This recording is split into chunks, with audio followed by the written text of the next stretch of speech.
Assalamualaikum warahmatullahi wabarakatuh.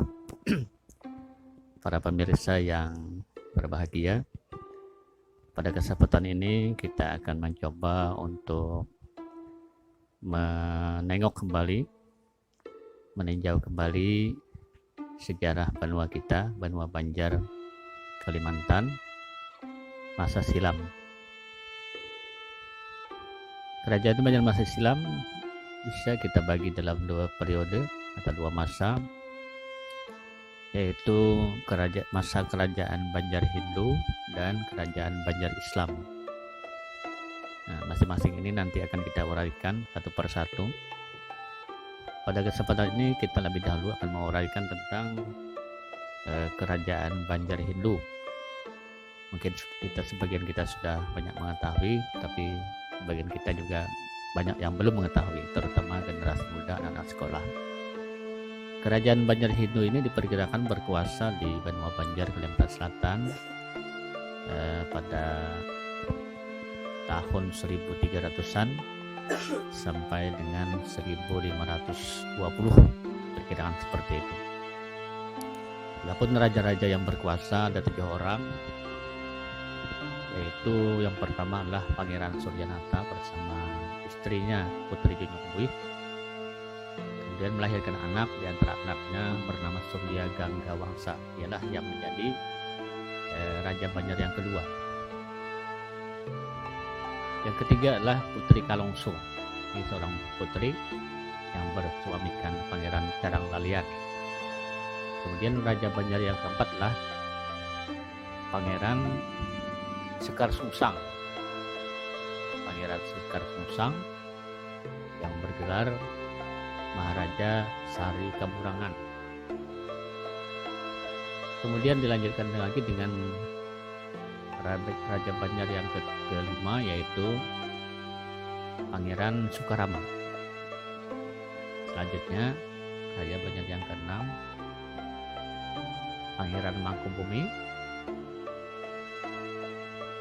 Setelah itu dilanjutkan lagi oleh saudaranya Pangeran Temanggung.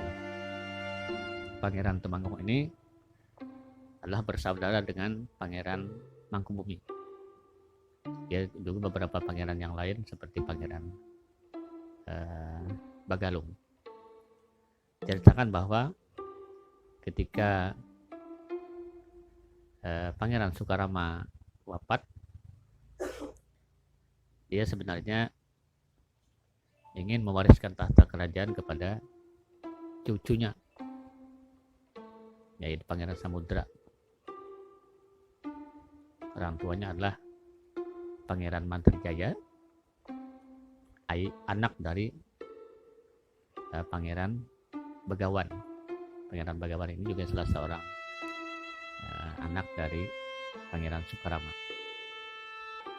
Nah, selama masa-masa pemerintahan kerajaan Banjar Hindu ini, untuk Raja Banjar pertama Pangeran Suryanata sampai dengan Pangeran Sekar Sungsang atau Maharaja Sari Kaburangan ini, yang bertindak sebagai Perdana Menteri atau Mahapatihnya adalah Patih Lambung Mangkurat. Patih Lambung Mangkurat, itu namanya yang sudah sangat kita kenal, yang diabadikan salah satunya sebagai nama Universitas Negeri tertua di Kalimantan, yaitu Universitas Lambung Mangkurat.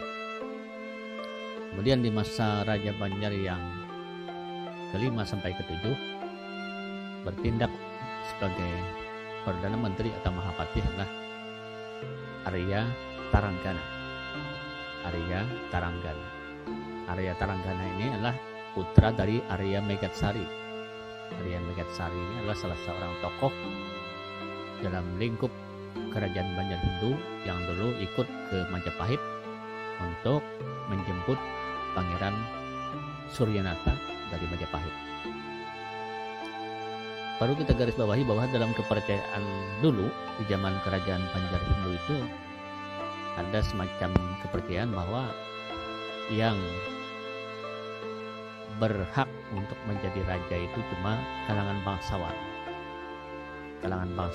dari kasta ksatria.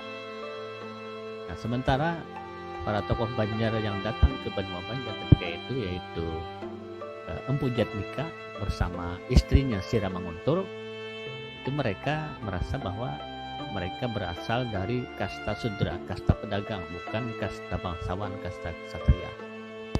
Karena itu mereka tidak merasa berhak untuk menjadi raja.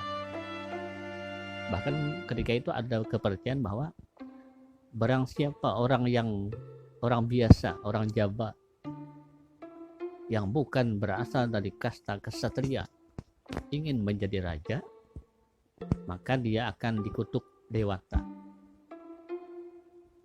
termasuk rakyat yang memilihnya juga akan dikutuk dewata, sehingga negeri akan mengalami kehancuran. Itulah kepercayaan yang dianut ketika itu, sehingga Lambu Mangkurat beserta para tokoh Banjar ketika itu merasa harus berusaha untuk mencari raja ini dari kasta ksatria yang ketika itu hanya ada di Jawa, yaitu Kerajaan Majapahit. Karena itu Putri Junjungwih yang dipercaya berasal dari Kayangan dan muncul di Buwih, yang muncul di Buwih ketika Lambu Mangkurat bertapa di pinggir sungai, itu harus dikawinkan dengan salah seorang pangeran dari Majapahit.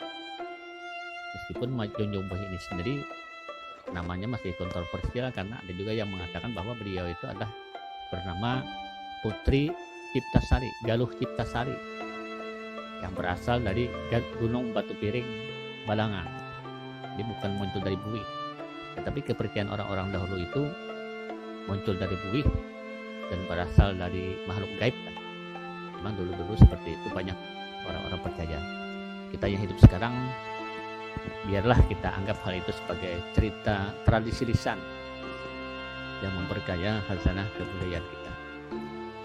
Nah, Patih Lambu Mangkurat beserta beberapa orang Temenggung seperti Temenggung Tatah Jiwa, Temenggung Megatsari dan sebagainya datang berlayar menggunakan kapal besar bernama Sri Parabayaksa menuju Majapahit untuk meminta agar Majapahit berkenan mengirim seorang putranya untuk dikawinkan dengan Putri Junjungwih. Itulah Majapahit mengirim Pangeran Suryanata yang juga diyakini bukan anak kandung dari Raden Wijaya, tapi juga anak hasil bertapa. Itu kepercayaan orang saat itu. Dalam sejarah itu diceritakan bahwa orang-orang kerajaan negara Dipa yang datang ke Majapahit itu disambut oleh Raden Wijaya yang bergelar Kertarajasa Jayawardhana, yang merupakan Raja Majapahit pertama, yang dikelilingi oleh para pembesar Majapahit seperti Patih Gajah Mada, Ranggalawi, Rakai Pikatan, dan lain-lain. Nah, hal ini tentu perlu juga kita kritisi kembali, karena ada di antara sejarawan kita mengatakan bahwa kedatangan rombongan dari kerajaan negara Dipa ke Majapahit itu sekitar tahun 1400-an. Nah, kalau 1400-an berarti yang menyambut rombongan kerajaan negara Dipa di Majapahit bukan Raden Wijaya lagi, tetapi sesudah itu mungkin ada Hayam Wuruk atau di atas itu malah, bukan pula Gajah Mada, karena Raden Wijaya sudah mangkat 1309, kemudian Gajah Mada juga sudah mangkat tahun 1364, dan Hayam Wuruk juga wafat 1389. Jadi kemungkinan yang menyambutnya itu adalah raja-raja sudah itu. Tapi kalau kita ikuti versi Yusni Antimas atau yang lain, bahwa rombongan bangkit berdirinya kerajaan Banjar Hindu tahun 1300-an, berarti mungkin benar-benar saja bahwa Raden Wijaya dan yang penyambutnya gitu kan, yang berombongan dari Jawa, dari kerajaan Banjar. Barangkali ini yang